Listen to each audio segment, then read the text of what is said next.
1999 నుండి 2001 సంవత్సరంలో ఉన్నప్పుడు ఆ రోజు ఒక తెలంగాణ అంతా కూడా యుద్ధ భూమిగా ఉంటుండే. ప్రతిరోజు కూడా ఎన్కౌంటర్లు, మందుపాతర్లు, లేకపోతే హత్యలు, మారణ హోమాలు. హైదరాబాద్ నుంచి వరంగల్ పోవాలన్నా, హైదరాబాద్ నుంచి కరీంనగర్ పోవాలన్నా, లేకపోతే ఇంకెక్కడ పోవాలన్నా 1కి 10 సార్లు ఆలోచించే వాళ్ళు ప్రజలు. పోలీస్ ఆఫీసర్లు కూడా ఆ రోజుల్లో బస్సులలో పోయేవాళ్ళు తప్ప కార్లలో పోయేవాళ్ళు కాదు. పోతే కూడా రాత్రిపూట పోయేవాళ్ళు. అలాంటి యుద్ధ వాతావరణం ఉన్న తెలంగాణలో ఒక్కసారిగా నేను జయశంకర్ గారి ఆఫీస్కు పోయి, వారు ఆనాడు కాకతీయ యూనివర్సిటీ వైస్ ఛాన్సలర్గా ఉన్నారు. సో వారి ఆఫీస్కు పోయి, సార్ ఒక్కసారి వచ్చి మా పోలీసులకు ఈ ఉద్యమం కేవలం తుపాకులు తూటాలతోనేనా, ఇంకే విధంగా అయినా కూడా నియంత్రించవచ్చా, ఈ ప్రాణాలు కాపాడవచ్చా అన్నప్పుడు జయశంకర్ గారు చాలా ఆశ్చర్యపోయారు. ఒక పోలీస్ ఆఫీసర్లు వచ్చి మమ్మల్ని అడగడండి, ఎప్పుడు చూడు ఎన్కౌంటర్లనో అదనో లేకపోతే ఇంట్రాగేషన్లో అనే పోలీస్ ఆఫీసర్లు ఇక్కడ మా దగ్గరికి వచ్చి మమ్మల్ని మరి పోలీసు వాళ్ళందరికీ దిశానిర్దేశం చేయమంటున్నారు ఏంటి అని చెప్పేసి చాలా ఆశ్చర్యపోయారు. వచ్చి వరంగల్ పోలీసు గెస్ట్ హౌస్లో హన్మకొండలో వందలాది మంది పోలీసులకు అసలు ఈ తెలంగాణ భౌగోళిక పరిస్థితి ఏంటి, తెలంగాణలో ఉండే సామాజిక పరిస్థితి ఏంటి, తెలంగాణలో ఎన్ని తరాలు అణచివేతకు గురన్నాయి, తెలంగాణ ఏ విధంగా ఆంధ్ర పాలకుల దోపిడిలో నలిగిపోయి ఉన్నది, నక్సలిజానికి అక్కడ సమాధానం వెతుక్కోమన్నాడు ప్రొఫెసర్ జయశంకర్ గారు. తుపాకీ తూటాలతోని కాదు.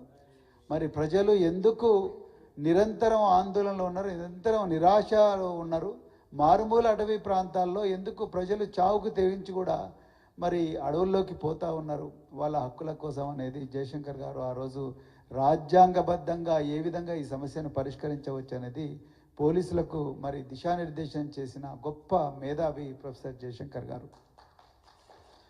తర్వాత మలిదశ ఉద్యమంలో నేను ఉస్మానియా యూనివర్సిటీలో మరి స్పెషల్ ఆఫీసర్గా ఉండే, ఆనాడు ఆంధ్ర పోలీసులు తెలంగాణ బిడ్డలను ఘోరంగా, అమ్మాయిలు అబ్బాయిలని చూడకుండా ఘోరంగా కొడుతున్నారని చెప్పి ఆనాటి డీజీపీ నువ్వు తెలంగాణ వాడివి కాబట్టి నువ్వు ఉస్మాన్ యూనివర్సిటీలో ఉండని నన్ను అక్కడికి పంపించినప్పుడు నేను మళ్ళీ జయశంకర్ సారు మరి రవీంద్రనగర్ ఏరియాలో ఒక అపార్ట్మెంట్లో ఉంటే, తార్నాక పక్కనే ఆ అపార్ట్మెంట్లో వారి ఆరోగ్యం బాగాలేకుండే, అప్పటికే అనారోగ్యం చాలా తీవ్రం అయిపోయింది. సో అప్పుడు పోయి కలిసినప్పుడు మళ్ళీ గత స్మృతులన్నీ కూడా గుర్తుకు తెచ్చుకొని తెలంగాణ వచ్చుడే కాదు, తెలంగాణలో మళ్ళీ సామాజిక న్యాయం వచ్చేదాకా కూడా మన పోరాటం జరుగుతూనే ఉండాలి. అన్ని వర్గాల అభ్యున్నతి, అన్ని వర్గాలకు సంపదలో సమానమైన అవకాశాలు వచ్చేదాకా మన పోరాటం ఆగకూడదని చెప్పేసి మరి ఇదొక మజిలీ మాత్రమే తెలంగాణ అనేది. తెలంగాణ వచ్చిన తర్వాత కూడా మళ్ళీ తెలంగాణలో మన ప్రయత్నం మనం జరుగుతూనే ఉండాలి. మన పోరాటం అన్ని వర్గాలకు సమానంగా న్యాయం జరిగే వరకు కూడా పోరాటం చేస్తూనే ఉండాలని చెప్పేసి ఆనాడు ప్రొఫెసర్ జయశంకర్ గారు మళ్ళీ మా అందరికీ మరి దిశానిర్దేశం చేయడం జరిగింది. మరి ఈరోజు పెద్దలు కేసీఆర్ గారి మరి సాహసోపేతమైన పోరాటం ద్వారా కానీ, రాజ్యాంగబద్ధమైన పోరాటం ద్వారా ఈరోజు జయశంకర్ గారి కలలు నిజమైనవి.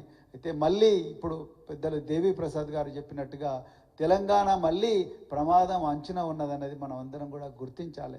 తెలంగాణలో మళ్ళీ ఆంధ్ర భూస్వామ్య పాలకులు దొడ్డిదారిన తెలంగాణలో ఉండే సంపదంతా దోచుకునే ఒక ఘోరమైన కుట్ర చేస్తూ ఉన్నారు. ఉదాహరణకు మరి రేవంత్ రెడ్డి గారు నిన్నగాక మొన్న న్యూజెర్సీ నగరానికి, న్యూజెర్సీ రాష్ట్రానికి పోయి రాయల్ ఆల్బర్టా హాల్లో మరి మీటింగ్ పెడితే ఆయనకు ఆ మీటింగ్కి వచ్చిన వాళ్ళు 90% మంది ఆంధ్ర ప్రాంతానికి చెందిన వాళ్ళే వచ్చింది, తెలంగాణ వాళ్ళు ఎవరు కూడా రాలేదనేది ఒకసారి మీరు గుర్తుపెట్టుకోవాలంటే రాబోయే రోజుల్లో తెలంగాణను మళ్ళొక అదృశ్య హస్తం కబలించబోతున్నది. దీన్ని మళ్ళీ జయశంకర్ గారి ఆత్మ కూడా దీన్ని చూస్తూనే ఉంటుంది పైనుంచి. సో అందుకొరకు తెలంగాణ ప్రజలందరూ కూడా మరింత అప్రమత్తంగా ఉండాలి. మన హక్కులు, మనకు రావాల్సిన సంపద ఢిల్లీ కేంద్రంగానే కుట్రలు జరిగినా ఆశ్చర్యపోనవసరం లేదు.